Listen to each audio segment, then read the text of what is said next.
저는 시골에서 나고 자란 소위 촌놈입니다. 초등학교 6학년 때 반 전체 인원이 11명이었으니 다들 형제보다 친하게 지낼 수밖에 없었죠. 1학년 때부터 다들 그대로 학년만 올라갔으니까요. 중간에 4명이 도시로 나간 것을 빼면 거의 6년 동안 조석으로 붙어 있어서 서로를 속속들이 알고 지내는 사이로 자랐습니다. 당연히 중학교를 가고 전국 각지로 뿔뿔이 흩어진 후에도 꾸준히 연락을 해왔습니다. 그중 5학년 때 부모님을 따라 해외로 이민을 간 성재와는 영혼의 형제라고 불릴 정도로 친하게 지냈습니다. 성재가 해외로 간다는 말을 한 그날부터 열이 오르고 끙끙 앓을 정도로 어린 마음에도 서운함이 가득해서 울어댔으니까요. 지금처럼 휴대폰이 있는 것도 아니고 해외로 나가면 일단 더 이상 살아생전 보는 건 어렵지 않을까 하는 불안감도 있어서 완전 친구를 못 본다는 생각이었죠. 해외로 나간 성재를 제외한 나머지 친구들과는 오랜 시간 계속 연락을 하면서 지냈습니다. 어른이 되어서도 남들이 다 초등학교 동창회를 하냐고 놀랄 정도로 한 달에 한 번, 바쁘면 서너 달에 한 번씩 만나서 서로 사는 얘기를 나누곤 했죠. 하지만 그것도 각자 결혼을 하고 가정이 생기고 나니 자연스레 소원해지더라고요. 야야, 너 얼른 연애해서 결혼해. 친구도 좋지만 그래도 내 가족이 제일이야. 야, 나도 알지.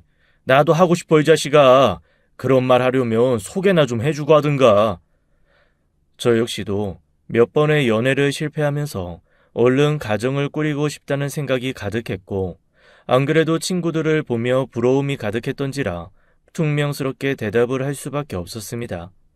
제가 마음 상한 걸 눈치라도 챈 건지 슬그머니 제 기분을 살피던 친구가 화제를 돌리기라도 하듯 저한테 호들갑스럽게 소식을 하나 전했습니다. 야야, 맞다.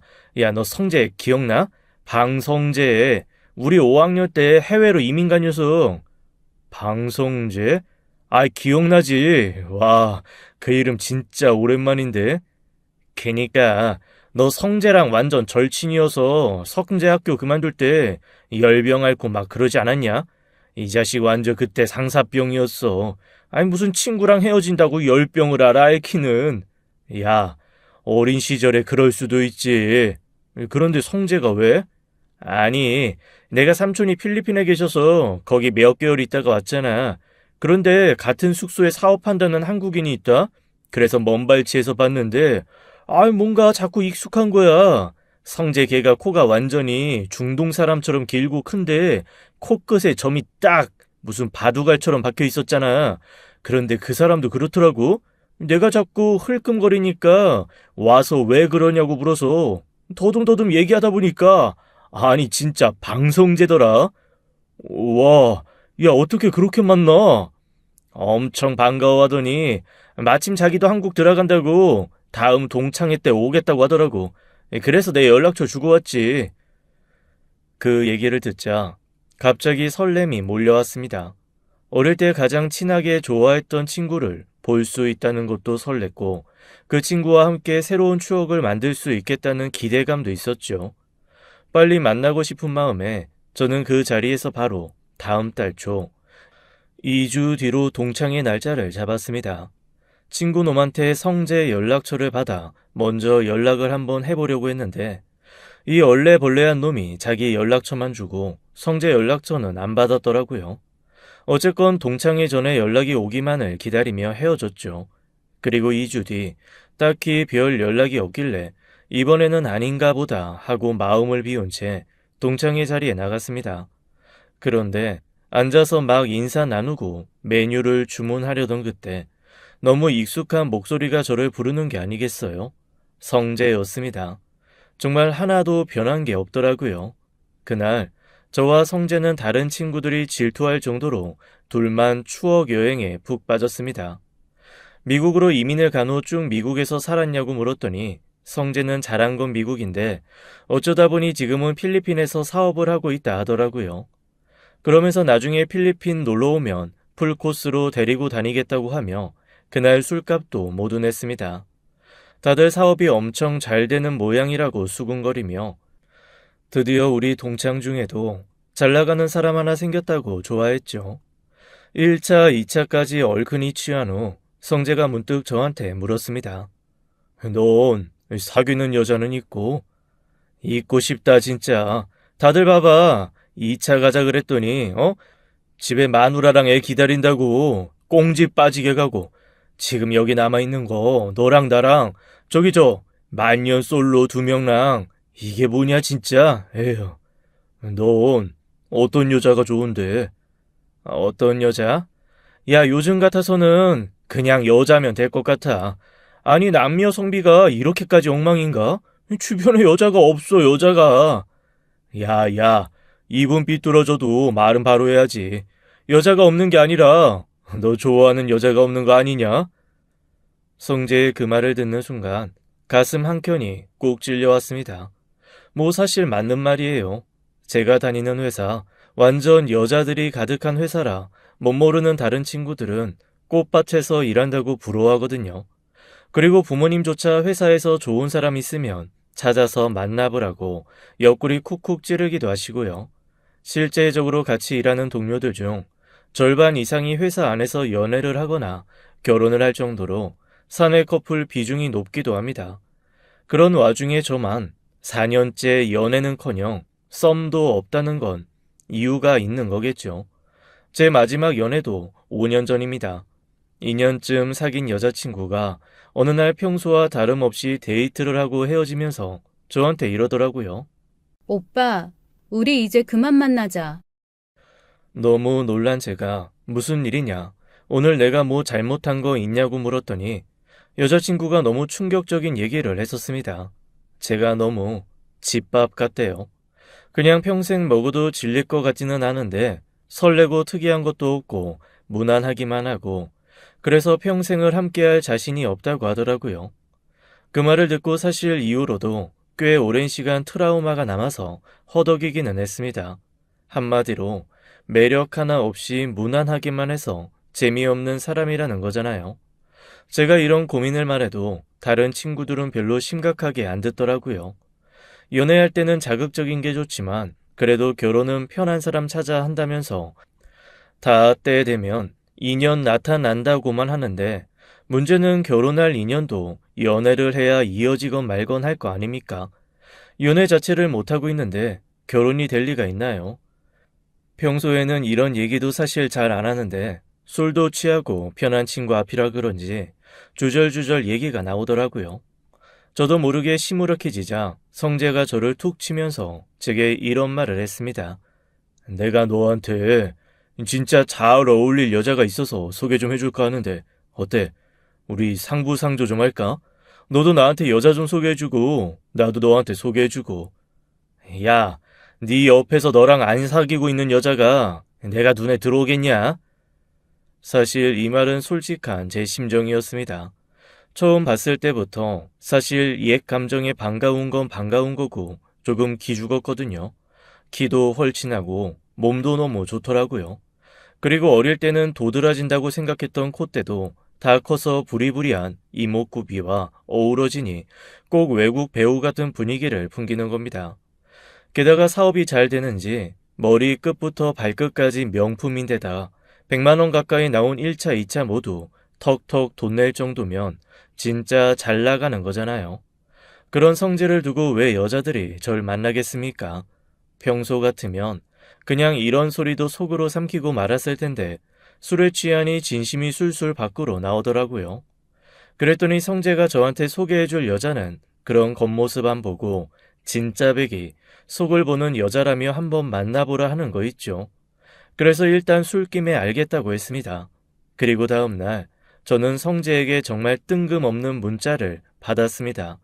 바로 오늘 저녁 그 여자분과 소개팅 잊지 않았냐는 거였어요. 너무 당황스러웠죠. 놀래서 성재에게 연락했더니 아니 제가 어제 술 먹고 그랬다는 겁니다. 지금 당장 여기서 날짜 잡아라. 아니 내일 저녁에 보자고 해라. 쇳불도 당김에 빼랬다고 했다. 이러면서 아주 진상을 부렸던 모양이더라고요. 너 희영이랑 통화까지 했잖아. 기억 안 나? 그 말을 듣는데 문득 꿈결처럼 아련하게 몰려오는 기억이 있었습니다. 제가 희영씨 이러다가 기쁠 희에 꽃뿌리 영 쓰시냐? 그러면 기쁜 꽃이니까 해피 플라워라고 부르겠다. 이딴 소리를 했던 게 생각나더라고요. 쥐구멍이 있으면 일단 거기로 들어가고 싶었습니다.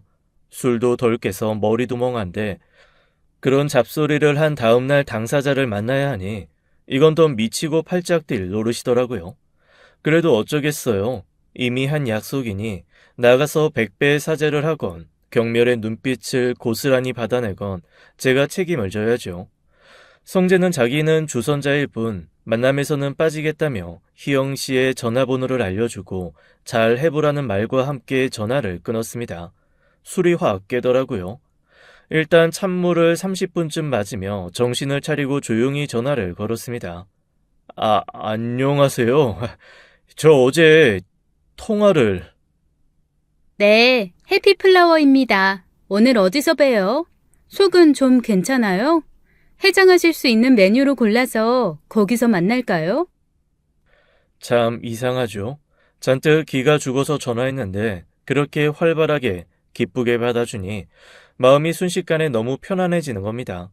저도 모르게 호로록 풀어져서 또 이 얘기 저 얘기 주섬주섬 늘어놓기 시작했습니다. 순식간에 1시간이 가더라고요. 와, 시간 빨리 가네요. 그런데 우리 남은 얘기는 만나서 해도 돼요? 저 준비해야 할 것 같은데. 전화 그만 끊자는 얘기도 이렇게 센스 있게 돌려 말해주는 여자라니. 저는 일단 만나기도 전에 반쯤 반해버리고 말았습니다. 그리고 만난 후에는 완전히 반했죠. 일단 저랑 전혀 어울리지 않을 정도로 예쁘고 사랑스러운 사람이었습니다. 조금 과장되게 말하면 같이 길을 걸으면 열의 9은 뒤돌아보면서 남자가 돈 많은가 봐 저런 여자랑 다니고 라는 말을 할 것 같은 사람이었죠. 그동안 연애를 하고 싶다는 마음의 수위 넘치는 댐속 물처럼 찰랑이동 차에 그 문을 툭 열어버리는 여자를 만났더니 정신을 못 차리겠더라고요. 저는 진짜 넋을 잃을 정도로 빠르게 그 여자에게 빠져들었습니다. 그녀가 하는 말은 다 옳았고 그녀가 하자는 건 다 하고 싶었고 그녀를 위해서는 정말 할 수만 있다면 달을 따다가 주는 것도 하고 싶었습니다. 성재에게 너무 고마워서 뭘 해줘야 할지 모르겠더라고요. 능력만 되면 집이라도 한 채 사주고 싶을 정도였지만 제 집도 살 수 있을지 없을지 모르는 판에 그건 힘들고 회사에 있는 여직원들을 하나씩 소개해주기로 했습니다. 여직원들의 반응은 뜨거웠어요. 일단 한 여직원이 먼저 소개팅을 하고 글쎄 평생 저한테 먼저 말 거는 법 없던 그녀가 케이크에 향수까지 사다가 제 책상 위에 올려둔 거 있죠. 그러면서 평생을 기다렸던 이상형을 만났다나요? 그래서 제가 그럼 잘 사귀어 보기로 한 거냐, 연인이 되기로 한 거냐고 물었더니 저를 완전 노인네 취급하면서 그러더라고요. 어머, 누가 한두 번 만나고 사귀고 그래요? 일단 만나보는 거지. 그리고 이거 사귀기로 해서 드리는 거 아니에요. 성재 씨 같은 사람은 꼭 남자친구 아니더라도 그냥 알게 된 걸로 좋은 사람? 여튼 사람 소개 잘해주면 보답은 하는 거라길래 하는 거예요. 어쩜 그런 친구가 있어요? 이후 저희 회사에서는 이상한 유행 아닌 유행이 시작되었습니다. 마치 연예인 팬미팅을 하듯 돌아가면서 성재를 한 번씩 만나보는 그런 유행이랄까요. 나중에는 친구인 저는 아예 건너뛰고 여직원들끼리 아름아름 성재와의 만남을 주선하고 만나고 또 주선하는 일이 벌어지더라고요. 그중에 몇 명이나 진지한 관계로 갔는지 아니면 정말 암묵적으로 아무도 건드리지 않는 공공재 같은 남자로 두고 한 번씩들 호기심에 만나는 건지는 저도 몰랐습니다. 성재도 남녀 사이의 일은 밖으로 말하는 거 아니라면서 저한테 별말 안 했고 여직원들이야 원래부터 저랑 별로 말도 섞지 않았으니 알도리가 없었죠. 다만 성재가 한번 술 마시면서 이런 얘기를 한 적은 있습니다. 나는 그냥 연애는 젊은 시절에 할 수 있는 가장 좋은 놀이 같아. 그리고 결혼은 아직 나한테는 와닿지가 않아서. 야, 너야 능력 있고 잘생겼으니 그렇게 느긋한 소리를 할 수 있는 거지. 아니야. 안정적인 남자를 여자들이 얼마나 좋아하는데 나는 그냥 가끔 평범한 네가 부러워. 사실 그 말을 듣고 좀 어이가 없었습니다. 아니, 놀리는 것도 아니고 평범한 게 부럽다니 그게 말이 됩니까? 다 가진 사람이 없는 게 부럽다고 하는데 그게 어떻게 진심처럼 들리겠어요? 오히려 살짝 빈정이 상하더라고요. 그 이후에도 성재는 저희 여직원들뿐 아니라 여기저기에서 들어오는 각종 다양한 만남, 소개팅을 가리지 않고 여자들을 만났습니다. 뭐 진지한 연애로 가는 것 같기도 하고 아닌 듯도 했지만 그건 당사자들 외에는 아무도 모르는 거니까요. 게다가 저는 제 연애에 완전히 빠져있던 터라 솔직히 다른 사람 연애는 신경을 쓸 겨를도 마음도 없었습니다. 희영에게 완전히 더 이상 어떻게 할 수 없을 정도로 깊이 빠져 있었거든요. 미술 전공이라 그런지 미적인 것에 대한 센스도 뛰어나고 감각도 예민했습니다. 가끔 감성적인 부분이 극대화될 때는 좀 비위 맞추기가 힘들었지만 그런 것 좀 아무 상관 없을 정도로 나머지는 다 좋았습니다.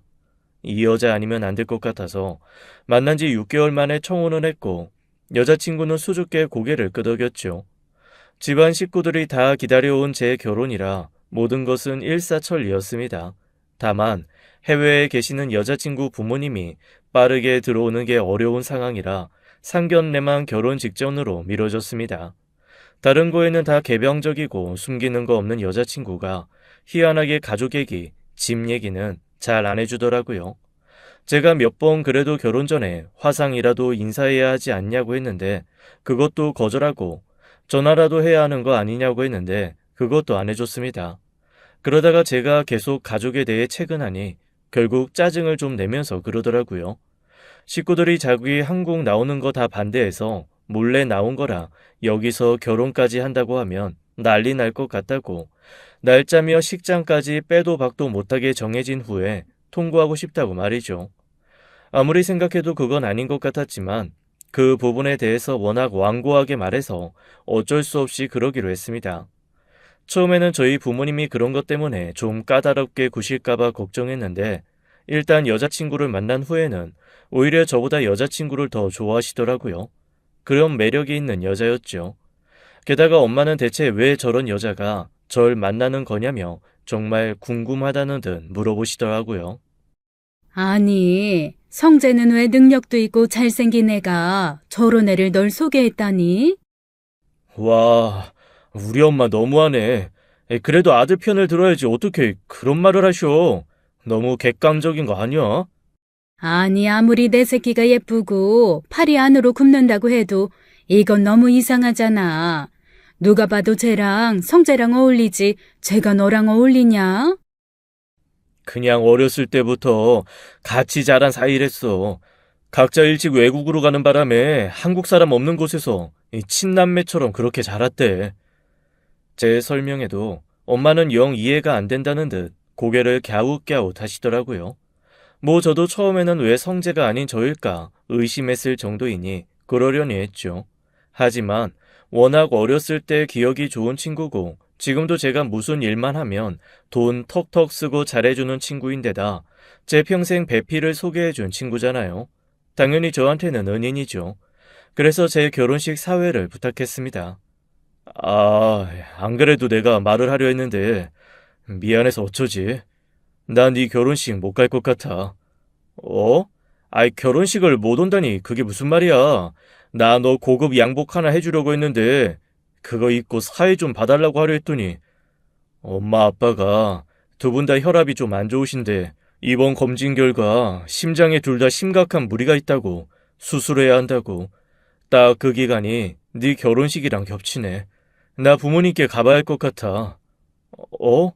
아이, 뭐 심각한 거 아니야? 심각한 거 아니냐는 걱정하는 저에게 성재는 오히려 별거 아닐 거라며 절 안심시켰습니다. 그리고 거듭 결혼식에 참석 못하는 걸 아쉬워하고 미안해 하더라고요.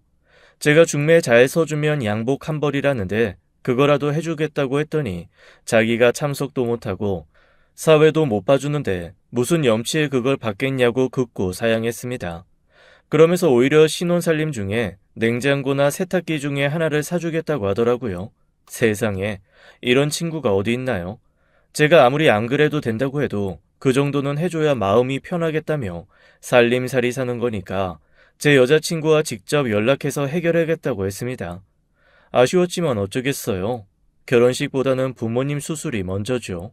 그 정신없는 와중에도 제 결혼 신경 써주느라 큰돈 쓴 성재에게 뭐라도 해주고 싶었습니다. 그래서 저는 양복 대신 양복값에 준하는 돈을 성재에게 쥐어주었습니다. 뭐 잘 사는 녀석이니 그 돈 없다고 아쉬울 건 없겠지만 그래도 제 성이다 생각하고 받아달라 했죠.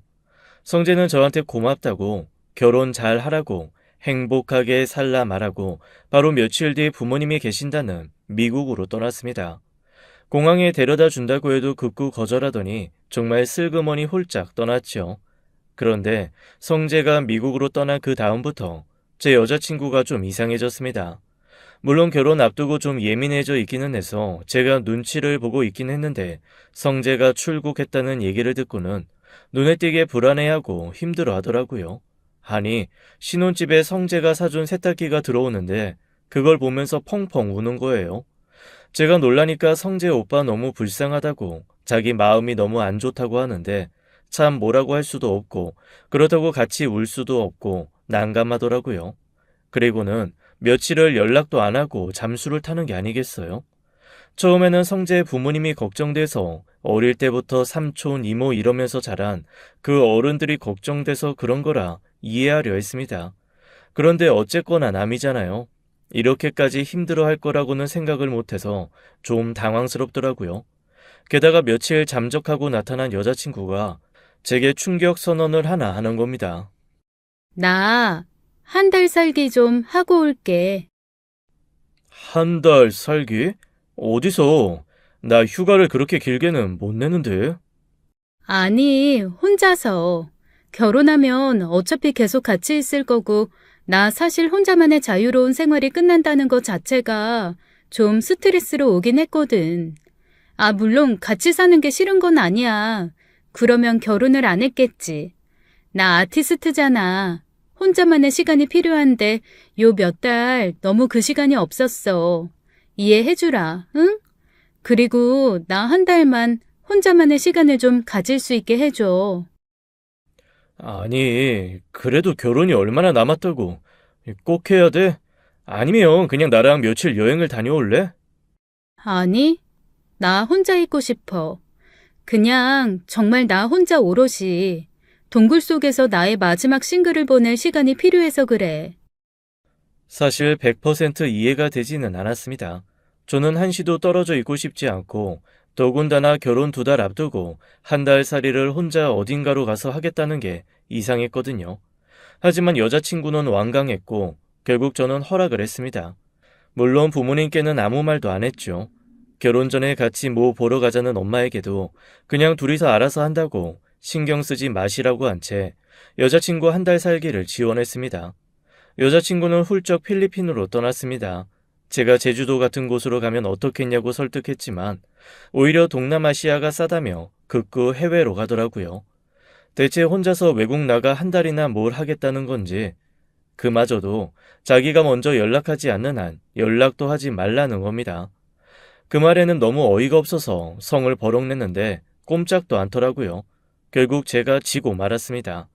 자주 연락하지 않겠다는 약속을 하고 그럼에도 만약의 상황에 대비해 묵는 곳에 연락처를 달라고 읍소했죠.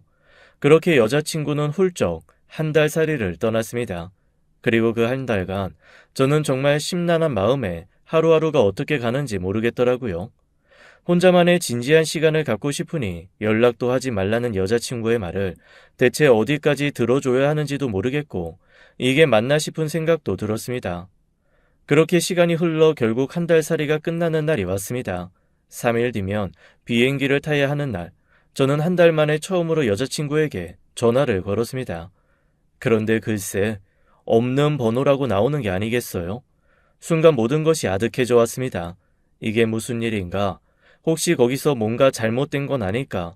그동안 연락을 안 한 내가 나쁜 놈이다. 오만 생각이 다 들면서 손이 벌벌 떨리더라고요. 얼른 여자친구가 알려준 숙소 번호로 전화를 했습니다.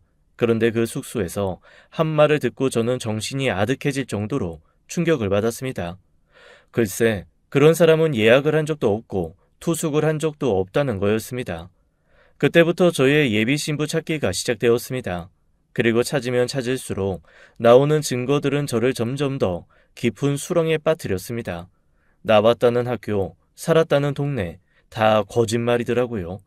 요즘이 어떤 세상입니까?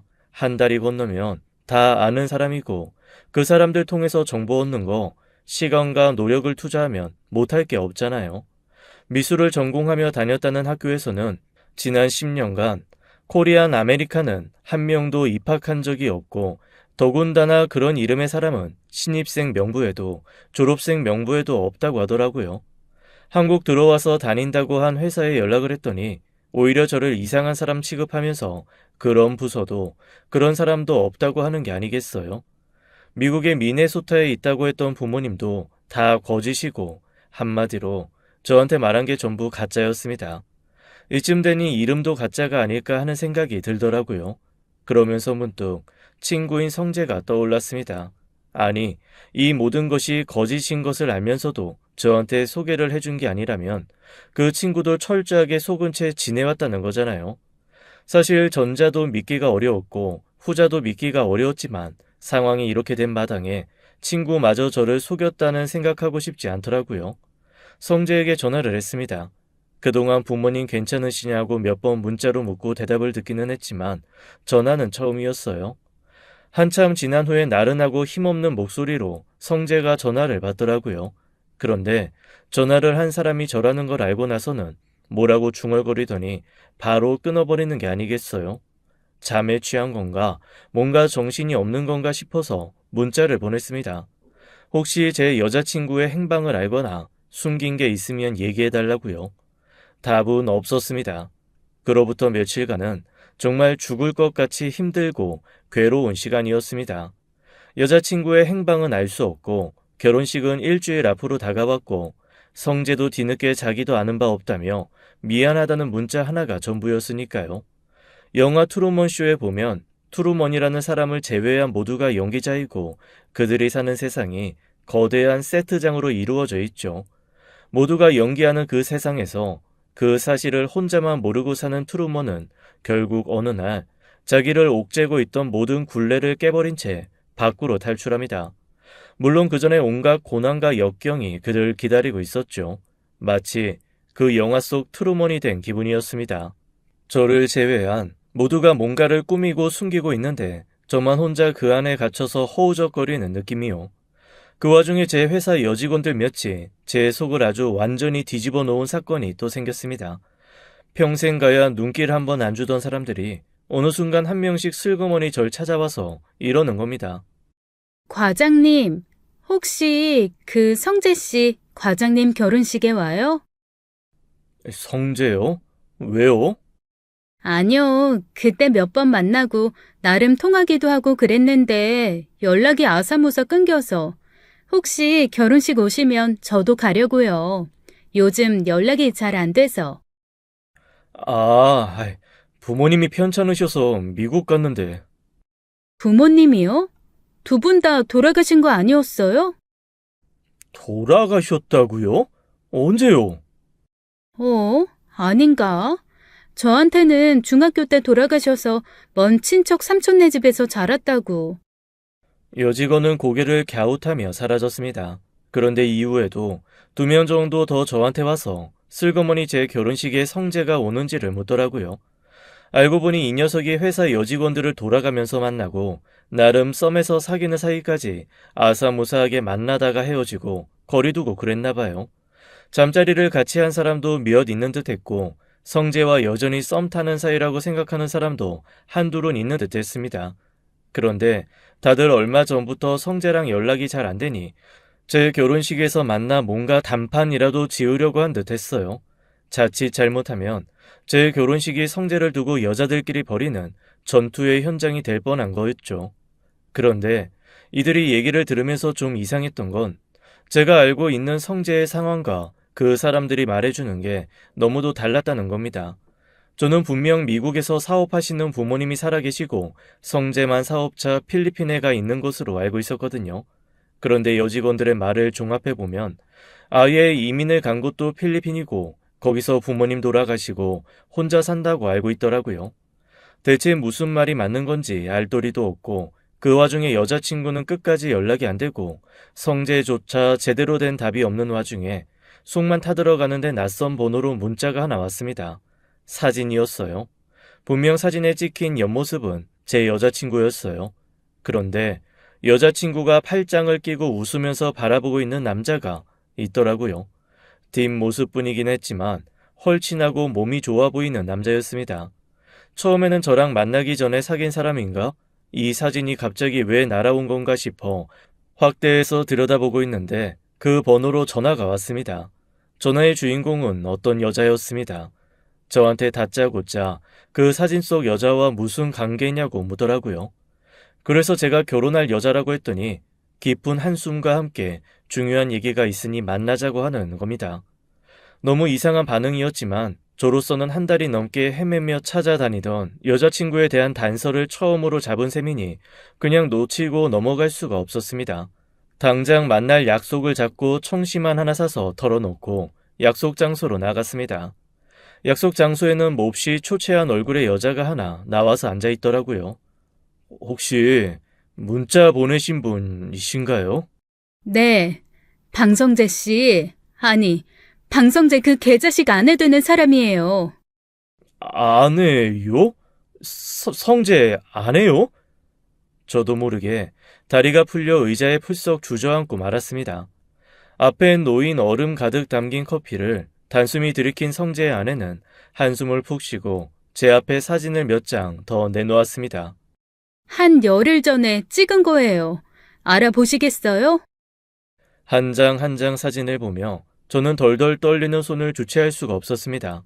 성재 옆에 누가 봐도 다정한 연인의 모습으로 서 있는 사람. 두 사람 10년 넘은 내연 관계예요. 궁금하시죠? 그 10년 동안 제가 왜 이혼 안 하고 살았는지. 내연 관계라고요? 아니 그게 무슨... 그런데 왜 저한테... 왜죠? 왜 그런 건데요? 글쎄요. 모르죠. 왜 개들이 뼈다귀 먹다가 땅에 묻어두잖아요.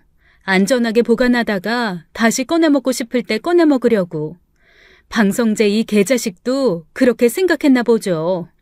자기가 가지고 있다가 어디 좀 안전하게 여자를 보관할 그런 곳을 찾은 거 아니겠어요? 순간 머릿속이 아득해져 왔습니다. 그동안 제 일생일대 여자를 만나게 해줘서 고마워했었는데 그게 사실은 자기 여자를 잠시 저한테 맡겨놓은 개념이었다니 정말 상상도 못한 거였습니다. 이쯤 되니 그 무엇도 못 믿겠더라고요. 그런데 그쪽이 성재 아내라는 걸 제가 어떻게 믿어야죠? 성재의 아내는 제가 그럴 줄 알았다는 듯 주섬주섬 가방에서 앨범이며 각종 서류를 꺼냈습니다. 거기에는 20대 후반의 성재와 제 앞에 있는 여자분의 결혼사진, 그리고 결혼증명서가 있었습니다.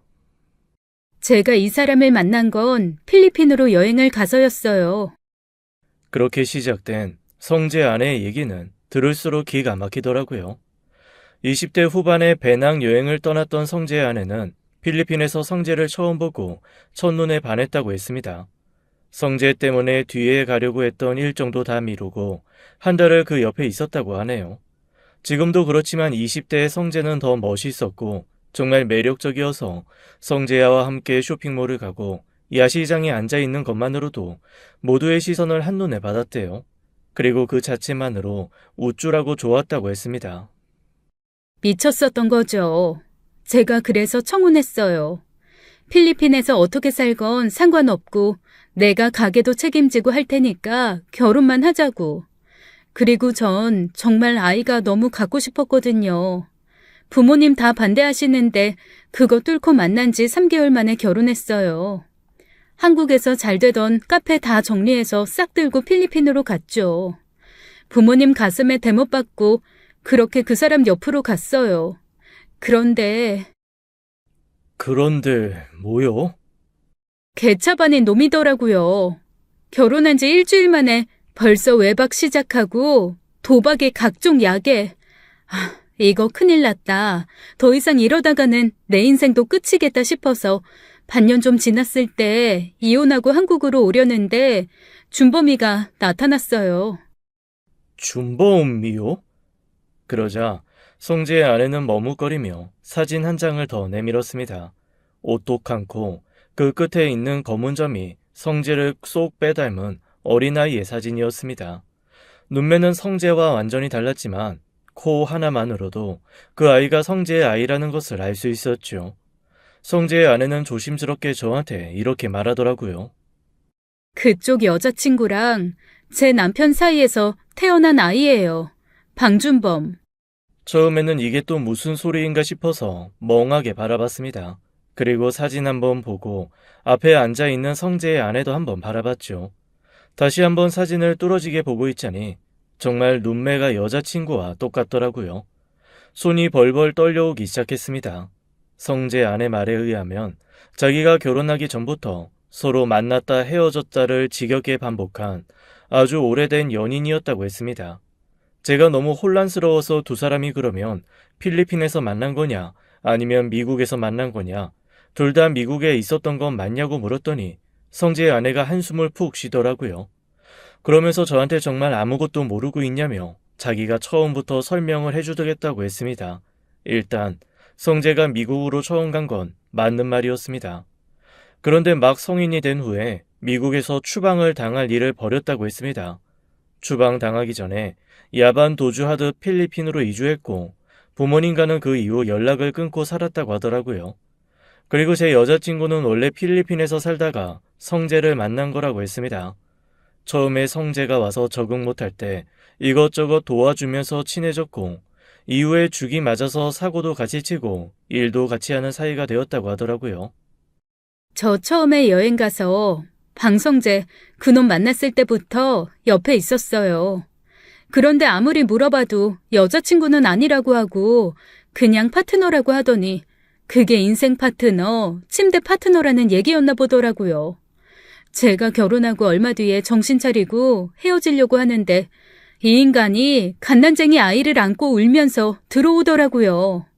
그러면서 제 앞에 무릎 꿇고 앉아서 이 아이 자기가 밖에서 사고친 아이인데 같이 키우면서 살 수 있겠냐고 자기가 앞으로 정말 잘하겠다고. 아이 때문에 그냥 사셨다고요? 지금까지? 성재의 아내는 제 말에 고개를 끄덕이며 그러더라고요. 자기가 훌쩍 여행을 가게 된 것도 사실은 아이 때문이었다는 겁니다. 워낙 아이를 좋아해서 빨리 결혼, 아이를 낳고 싶은 마음에 산부인과 검사를 했는데 불임일 수 있다는 얘기를 들었다는 거예요.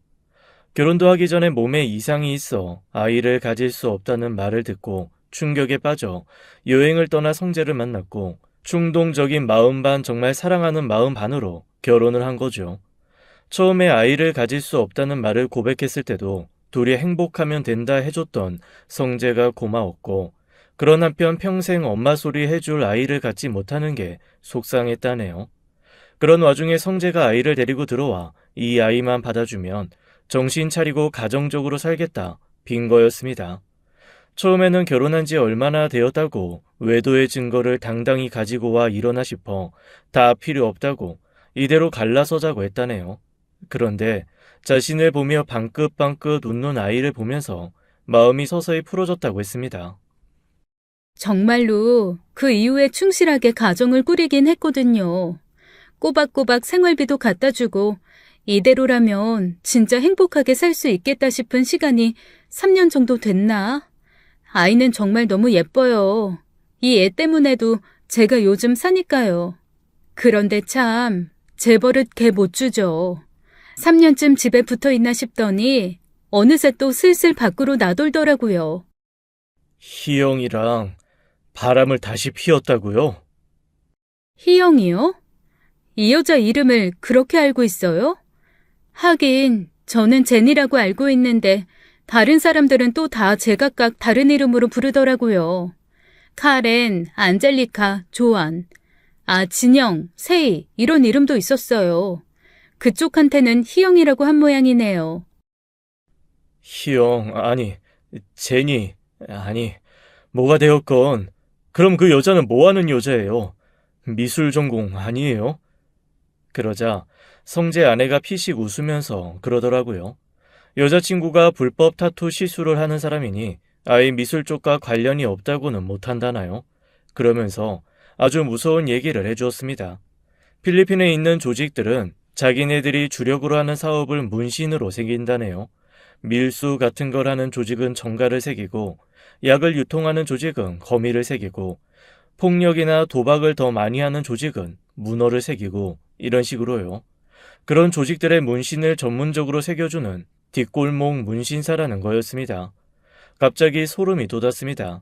안 그래도 함께 잠자리할 때 골반 쪽에 정갈, 거미, 문어가 차례대로 무슨 벨트처럼 새겨져 있어서 그게 무슨 뜻이냐고 물은 적이 있었거든요. 그때 여자친구는 정갈은 땅, 거미는 땅과 하늘 사이, 문어는 바다를 의미한다며 자기가 세상을 품고 싶다는 의미로 새긴 거라고 해서 기억이 납니다. 꽤 멋있는 의미여서 저도 한번 어딘가 새겨볼까 했었는데 세상에, 성제 안의 말에 의하면 그 무서운 조직들과 다 연관이 있다는 의미였다는 거잖아요. 소름이 끼쳤습니다.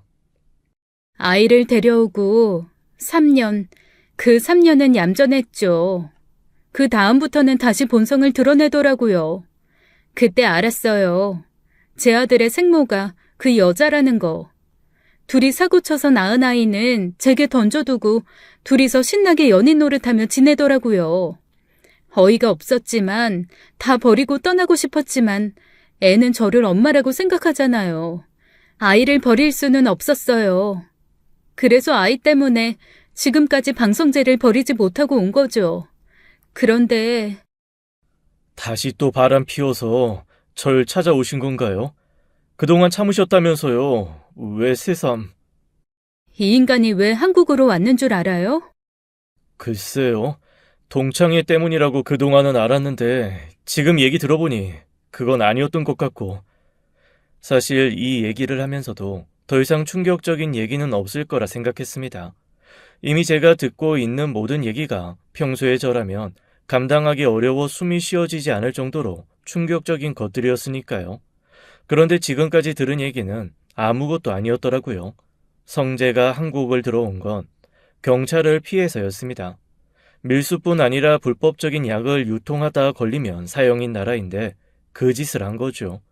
같이 그 일을 하던 사람들이 경찰이 쳐둔 덫에 걸려 우르르 잡혀 들어가고 그중 일부는 법 처벌을 받아 세상을 떠났다고 하더라고요.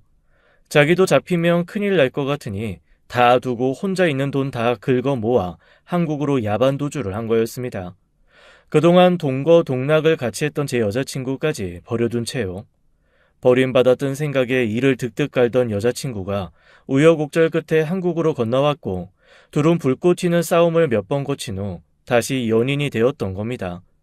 너무 오랜 시간 함께 우여곡절을 겪다 보니 서로를 이해할 사람이 서로뿐이라는 사실을 깨달은 건지, 아니면 악마의 친구는 악마뿐이라는 말을 증명이라도 한 건지, 여튼 한국에서 둘은 새로운 삶을 시작했던 거죠. 하지만 깨진 그릇이 어떻게 그렇게 쉽게 붙겠어요? 여기서도 싸우고 또 싸우다가 헤어지고 헤어지면서 서로 지치고 지치면서 이제는 각자의 길을 가자고 합의를 했을 그 즈음 제가 나타난 겁니다. 성재로서는 정말 걔가 나중에 먹을 뼈다귀 묻는 마음으로 저를 소개해 준 거였죠. 저는 그것도 모르게 신나서 꼬리치며 덥석 소개를 받아들였던 거고요. 아마 제 여자친구, 아니 성재의 내연녀는 저를 만남으로 인해 성재가 질투를 하거나 자기한테 다시 집착해 주기를 바란 것일지도 모르겠습니다. 그러다가 어떻게 흘러 저랑 결혼 얘기가 나오고도 성재가 반응이 없으니 불안해했던 거죠. 게다가 훌쩍 성재가 한국을 떠났으니 자기를 여기에 두고 아내와 아이에게 돌아간 것으로 확신해서 질투에 눈이 멀었던 겁니다. 그렇게 한 달 살기 핑계를 대고 바로 쫓아갔던 거였어요. 그러니 당연히 제가 찾아도 답이 없고 알려준 숙소도 가짜였을 수밖에 없는 거죠. 그러면 지금 둘이 같이 있는 건가요? 같이 있기도 하고 아니기도 하죠. 그게 무슨 말씀이세요? 제 남편 중독자예요. 그런 제 남편과 십수년을 같이 있던 여자예요. 멀쩡할 거라고 생각해요? 그 인간이 왜 자기 발로 도망간 나라로 다시 기어들어왔겠어요? 약 찾아온 거예요. 한국에서 구할 수 있는 한계가 있으니까. 자기가 먹고 쓰던 거 그거 못 입고 못 놓아서 기어 들어온 거고, 그 여자도 남자 하나 때문에 목숨 걸었겠어요? 당연히 아니죠. 그러면 둘 다 중독자라는 거예요? 네, 네, 그랬습니다. 두 중독자는 서로뿐 아니라 약도 놓지 못해 다시 죽을 구덩이를 찾아 들어갔고 며칠 전에 경찰에 잡혀 지금 구금되어 있다고 하더라고요. 성재 아내는 지금 이혼 절차를 밟고 있다 했습니다. 그러면서 저를 찾아온 이유가 두 개라고 얘기하더라고요. 하나는 사실을 알려줘야 혹 해외 경찰이 저를 찾았을 때 당황하지 않을 것 같아서 도의적인 차원으로 충고하는 마음이라 했습니다. 그리고 두 번째는 혹 여자가 다시 시작하자고 돌아왔을 때 마음 약해지지 말라고 그 실체를 알려주고자 하는 목적이라고 하더라고요. 저는 모든 얘기를 듣고 정말 돌이킬 수 없는 충격을 받았습니다. 일단 성재 아내에게는 고맙다고 얘기했고 결혼을 준비하면서 취소할 수 있는 건 다 취소했습니다. 부모님께도 사실을 말할 수 없어서 그냥 제 마음이 변했다고만 했고 회사도 그만뒀습니다. 그리고 무작정 필리핀으로 떠났습니다. 아무리 결혼도 취소하고 다 엎어진 상황이기는 했지만 마음 한켠에는 사실 이런 생각이 도사리고 있었습니다. 성재, 아내일 수는 있어. 하지만 사람이 질투에 눈이 멀면 어떤 일을 벌일지 모르는 거잖아. 그냥 거짓말로 나를 현혹하려고 한 것일지도 몰라. 그렇게 저는 마지막 희망의 끈을 잡고 필리핀으로 찾았습니다. 그리고 성재와 여자친구의 행방을 찾기 시작했죠. 하지만 저의 마지막 희망은 며칠 만에 산산조각이 나고 말았습니다. 제가 그 둘을 수소문하고 있다는 얘기가 어떻게 퍼지고 들어간 건지 현지 경찰이 저를 참고인 조사로 부르더라고요. 제가 외국인이다 보니 여러 가지 절차도 복잡하고 우리나라 쪽 담당자도 2명이나 배석한 자리였습니다. 뭐 길게 말 안 하고 저랑 결혼 약속을 한 여자가 사라졌고 그 여자가 성재랑 같이 있다는 얘기를 듣고 찾아온 거다 정도만 말을 했습니다. 그리고 거기에서 저는 성재의 아내가 해준 말이 다 사실임을 다시 한번 확인할 수 있었습니다. 정말로 두 사람 범죄를 저질러 각각 구금된 상태이고 재판도 필요 없을 만큼 죄질이 확정적이더라고요. 충격에 빠져 멍하게 있자 저한테 이것저것 물어봤던 사람들이 그냥 여기 더 있지 말고 한국으로 빨리 돌아가는 게 좋겠다 하더라고요. 얽혀 있는 거 소문 나봐야 좋을 거 없다나요? 대체 제 인생에 왜 이런 일이 벌어진 건지 그저 원망스럽기만 했습니다. 딱 한 번만 얼굴 보고 따지고 싶었지만 그것도 쉽지 않더라고요. 면회 자체가 안 되는 상황이라 제가 할 수 있는 건 없었습니다. 결국 저는 잔인한 현실만 뼈저리게 깨달은 채 터덜터덜 집으로 돌아올 수밖에 없었습니다. 그리고 한동안 폐인처럼 지냈죠. 그로부터 몇 달 뒤 성재의 아내에게서 아주 짧은 소식이 전해져 왔습니다. 두 사람의 부고였어요. 긴 말도 없이 소식은 간단했습니다. 죽고 못 살던 둘이 같이 세상을 떠났어요. 저주이건 용서이건 뭐든 하셔야 할 것 같아서 알려드립니다. 허탈했습니다. 그와 동시에 저한테는 한 장의 해외 우편이 도착했습니다. 어디선가 오래 보관되어 있었던 건지 아니면 돌고 돌다 이제 온 건지 소인도 여러 개 찍혀 있고 겉이 너저분한 편지였는데 겉의 글씨를 보고 순간 얼어붙었습니다. 성재의 글씨였어요. 좀 소름 끼치더라고요. 성재의 아내에게서 세상을 떠났다는 소식을 듣고 거의 바로 편지가 도착하니 마치 어디선가 누가 짜고 보낸 것 같기도 하고 귀신이 보낸 것 같기도 해서 오싹했습니다. 며칠은 그 편지를 뜯어보지도 못하겠더라고요. 그러다 간신히 용기를 내서 뜯은 편지에는 횡설수설하는 성재의 말이 적혀 있었습니다. 이미 누가 뜯어서 검열한 듯 봉투는 몇 번씩 뜯겼다가 다시 붙은 흔적이 있었고 글씨는 자다가 쓴 것처럼 삐뚤빼뚤했지만 내용은 충분히 알 수 있었습니다. 성재는 편지에서 저한테 사과를 하고 있었어요. 처음에는 정말 자기가 좋아하는 여자, 자기 같은 놈 떠나서 평범하고 행복하게 살았으면 좋겠다는 마음에 소개를 해준 거였다네요. 그런데 저랑 평범한 행복을 누리는 여자를 보면서 질투도 나고 분하기도 해서 점점 연락을 끊은 거였다고 했습니다. 자기 진심은 정말 여자가 행복했으면 좋겠다 였는데 여자가 결혼한다고 하니 본인도 좀 싱숭생숭했다 하더라고요. 그런데 참 이상하죠. 서로 싱숭생숭한 사람끼리 만나면 또 그게 마음 맞는 코드가 되나 봐요. 제 여자친구가 싱숭생숭한 마음에 한 달 살기를 하겠다고 했던 그때 성재는 제 결혼을 볼 자신이 없어서 떠난 거였고 그렇게 떠난 성재를 용서하지 못해 따라간 거였더라고요. 결국 불처럼 서로를 태우고 긁고 감싸던 두 사람 사이에 저만 괜히 껴있다가 불에 대어 허우적거린 셈이었습니다. 좀 화가 많이 났습니다. 이런 얘기는 세상 떠나기 전에 제 얼굴을 보고 하던가 아니면 사달이 났을 때 이러저러하다 라고 용서를 구하고 차라리 뺨을 맞던가 어쨌거나 저랑 직접 해결해야 하는 거 아니었을까요? 뒤늦게 이런 식으로 주절주절 변명처럼 늘어놓은 편지를 읽고 있자니 속이 뒤집히더라고요.